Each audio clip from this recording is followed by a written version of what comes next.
She left you for a younger man who makes less money, has less experience, and can't offer her half of what you can. And, deep down, you know it had nothing to do with his age or his looks. You've built everything a man is supposed to build: career, stability, resources, wisdom. You offer more than men half your age could ever provide. Yet she chose him anyway, the younger man with nothing. And you've told yourself it's about age, about looks, about competing with youth. But that's a lie you're using to avoid the brutal truth. The real reason she left has nothing to do with grey hair or wrinkles. It's something far more dangerous because you're doing it right now without even realizing it.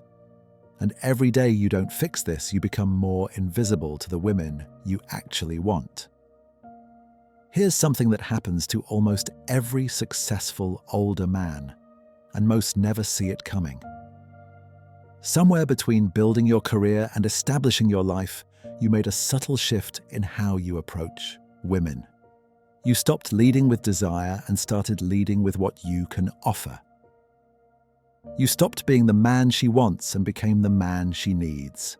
And that difference destroys attraction faster than any wrinkle or grey hair ever could.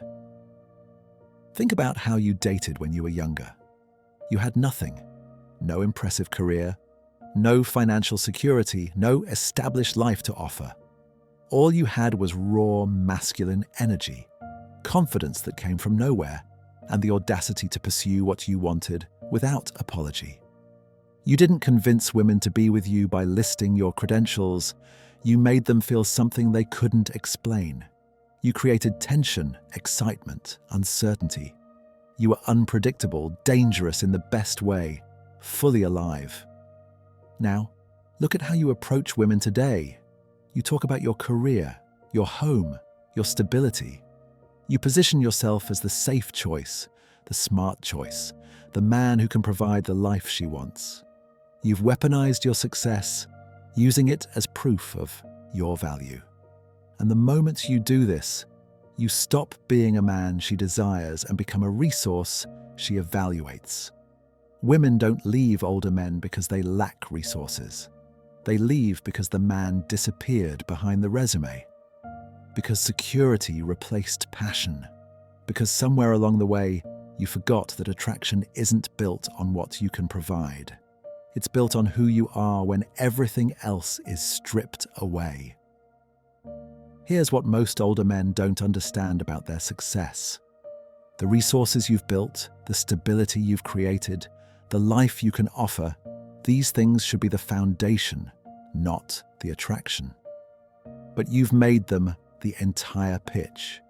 And in doing so, you've activated the wrong part of her brain. You've made her think instead of feel. When you take her to expensive restaurants, when you talk about the trips you can take her on, when you subtly mention your accomplishments, your home, your investments, you think you're demonstrating value. But what you're actually doing is positioning yourself as a transaction. You're teaching her to evaluate what you provide rather than how you make her feel. And the moment a relationship becomes transactional, desire dies. Women don't fantasize about security. They don't lie awake at night thinking about retirement plans and stable income. They think about men who make them feel alive, uncertain, consumed. Men who challenge them, surprise them, make their hearts race with possibility and danger. And here's the brutal truth. A younger man with nothing can create that feeling, while an older man with everything cannot, if all he offers is comfort.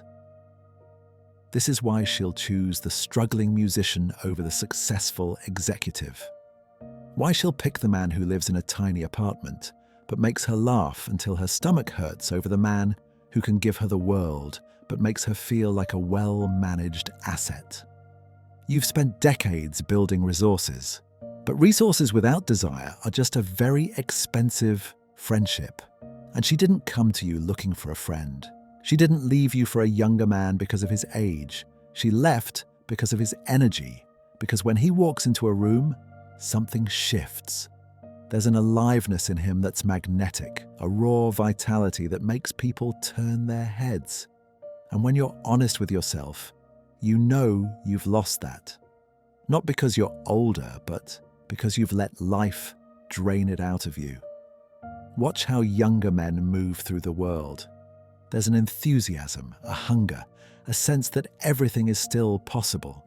They haven't been beaten down by decades of disappointment. They haven't learned to play it safe, to manage expectations, to protect themselves from failure.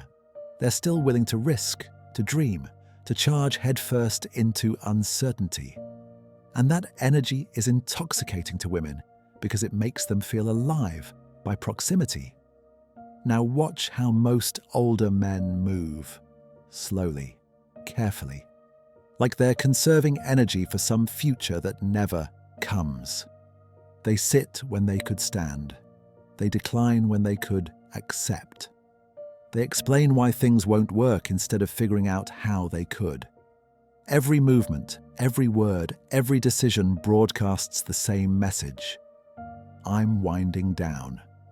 My best days are behind me. I'm managing decline, not pursuing growth.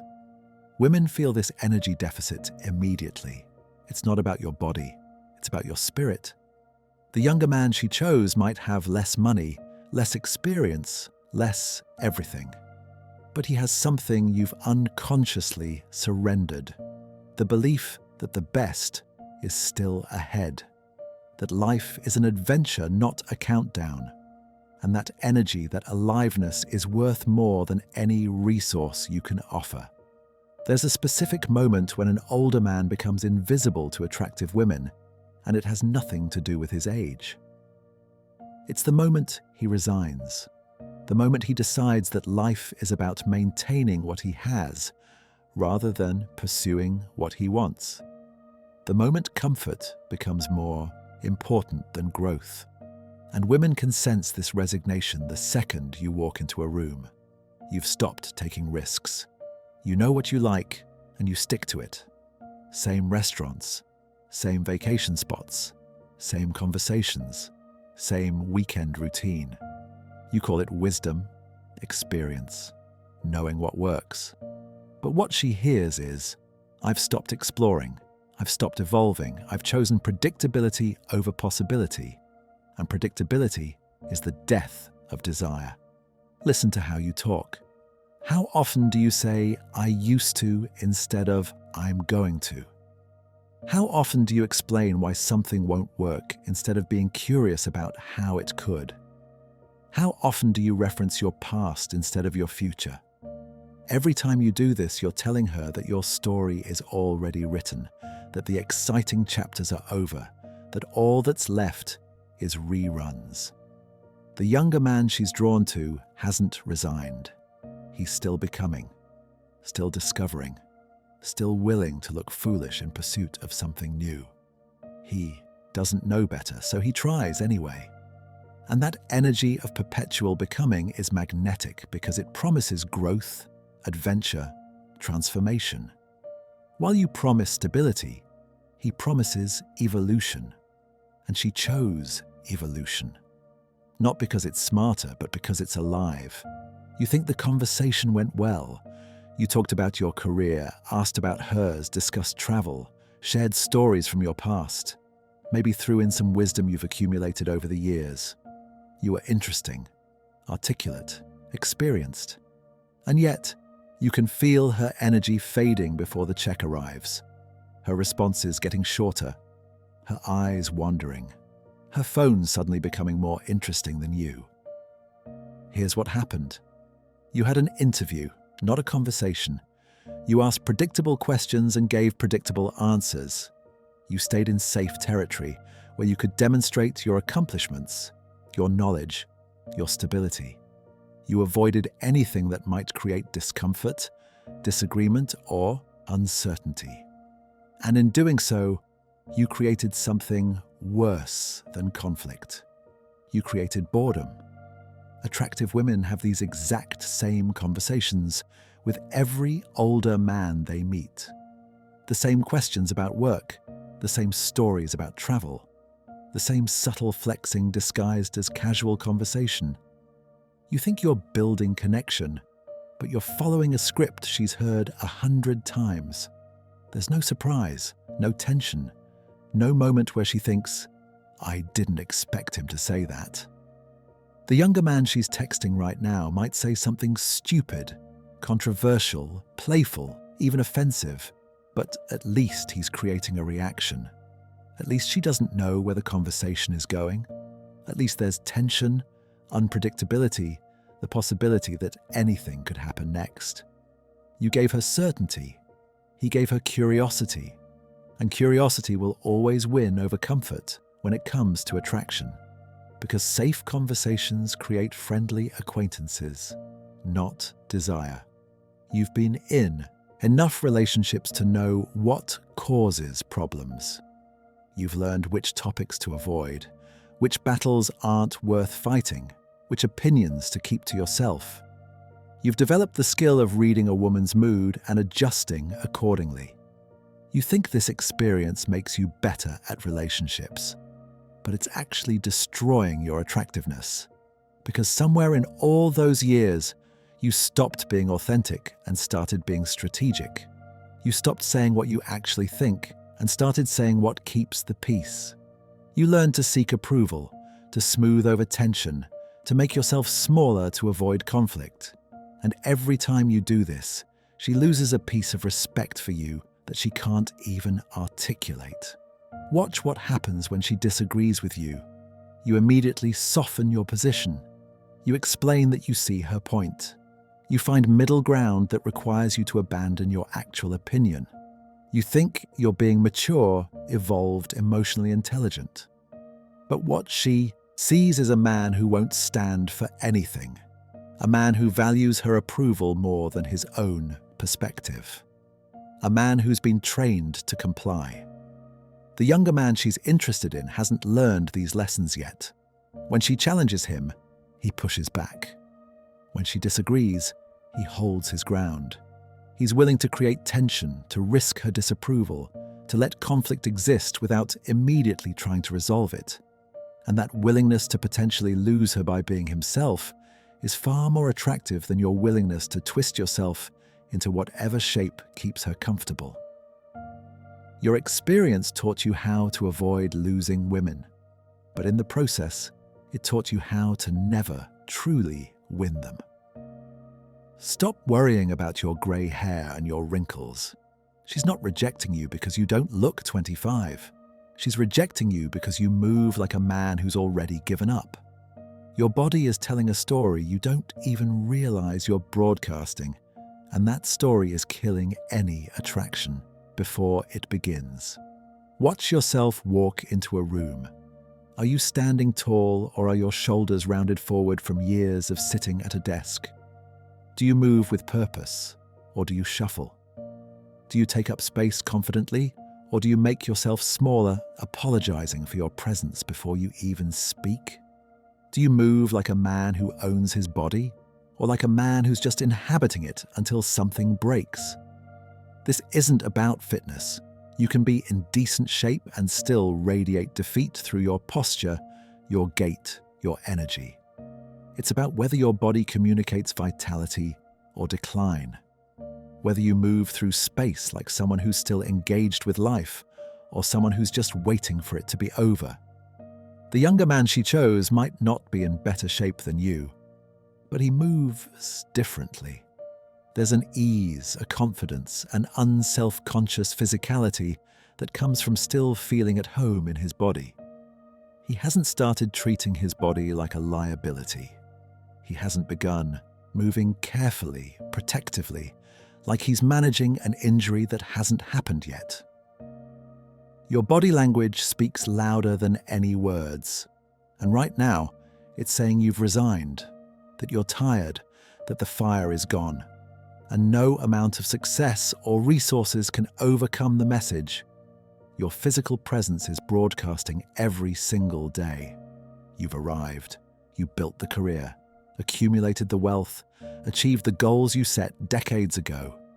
You've earned the right to relax, to enjoy what you've created, to finally stop grinding. And this achievement, this arrival at the destination you've been working toward your entire life, is precisely what makes you unattractive. Because women aren't drawn to men who have arrived. They're drawn to men on a mission. Men who wake up with purpose burning in their chest. Men who are building something, pursuing something, becoming something. The destination doesn't matter. The journey does. And you've stopped journeying. Listen to how you talk about your life now. It's all past tense. What you built, what you accomplished, what you used to do. Your stories are historical documents, not previews of what's coming. You've replaced ambition with maintenance. You're no longer creating, you're preserving. And preservation energy is the opposite of attractive. The younger man she's fascinated by might be broke, struggling, uncertain about his future. But he has something you've lost. A mission that consumes him. A vision that pulls him forward. An obsession that makes him interesting because he's incomplete, still evolving, still hungry for something beyond comfort. Women don't want to be your retirement plan. They don't want to be the reward you enjoy after the hard work is done. They want to be part of something that's still being built, still unfolding, still demanding everything from the man they're with. Your accomplishments prove you're capable, but your lack of mission proves you're done. And done is never attractive. Every time you mention how you used to be, you're announcing that your best version is dead. Every time you reference a past relationship, you're inviting her to compete with a ghost she can never beat. Every time you say, back in my day, or when I was younger, you're positioning yourself as a man whose glory days are archived, not approaching. You think you're sharing your experience, your history, your depth. But what she hears is a man who peaked in his rearview mirror. A man who measures his present against his past and finds it lacking. A man who's more alive in his memories than in his current reality. And that makes her question why she should invest in a future with someone who clearly prefers his past. Watch how often you do this. You talk about the shape you used to be in, the adventures you used to have, the passion you used to feel, the energy you used to bring. You mention ex-girlfriends, past relationships, how things were different back then. You're constantly giving her evidence that the man she's sitting across from is a downgrade from the man you used to be. The younger man doesn't have this problem. He can't compare himself to a better version because he hasn't become that version yet. His entire orientation is forward. His stories are about what he's discovering, what he's building, where he's going. He's not haunted by a better yesterday because he genuinely believes his best days are ahead. Stop competing with your own ghost. She didn't meet the man you used to be. She met you now.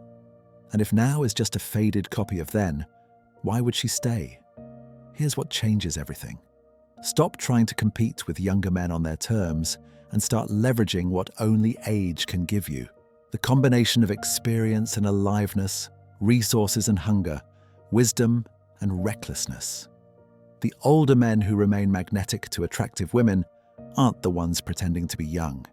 They're the ones who've integrated everything they've learned without losing their edge. First, reclaim your mission.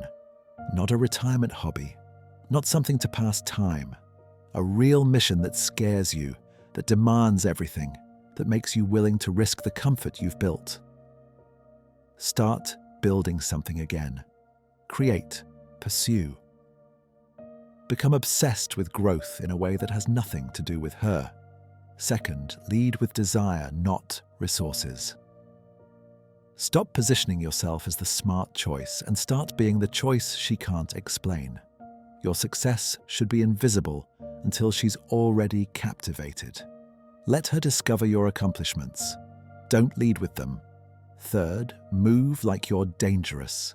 Fix your posture. Walk with intent. Take up space. Train your body not for aesthetics, but for vitality.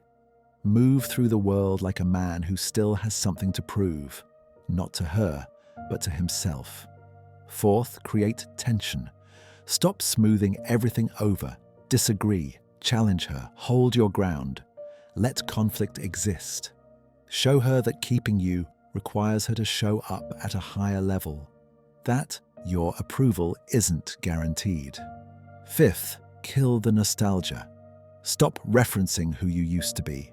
Your past is evidence, not identity. Orient everything toward what you're building, not what you've built. Age isn't your enemy. Resignation is. And the moment you choose aliveness over comfort, everything shifts. So here's your choice. You can keep telling yourself it's about age, about looks, about things you can't control. You can keep watching younger men with less to offer win the women you want. Or you can accept the truth. Your age isn't the problem. Your resignation is. Stop waiting for permission to be alive again. Stop managing decline. Stop leading with what you've built instead of who you're becoming. The men who win at 50, 60, 70 aren't the ones who've accepted defeat. They're the ones who refuse to resign. Which man are you going to be? Decide now, not tomorrow, now. Drop a comment below telling me which part hit hardest. And remember, every day you wait is another day you're choosing invisibility over impact.